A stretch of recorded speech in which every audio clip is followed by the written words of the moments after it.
pa ako isa dito.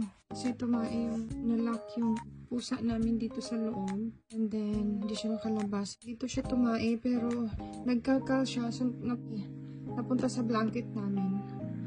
And then, need kong lagyan ulit ng soil. Naiwan siya dito sa loob. Tapos ko nang na-vacuum. Hey! Binigyan pa ako ng trabaho ng pusa namin. Pero, thank God na yung pusa namin ay mabait. Ay! Hindi yung mga away ng amo. May takot ako sa pusa eh. So, napapagod na ako. Trabaho pa ako. 7 days ako magtatrabaho this week. So, ayun, ang dami pa namin soil.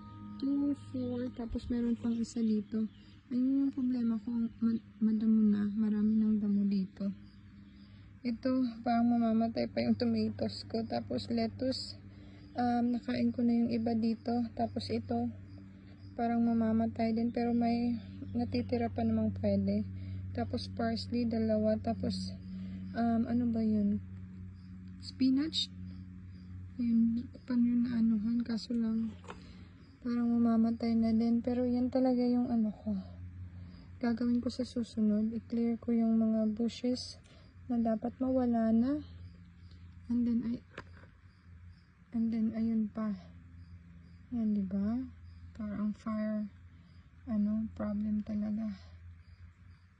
So, dapat kong malinis yan.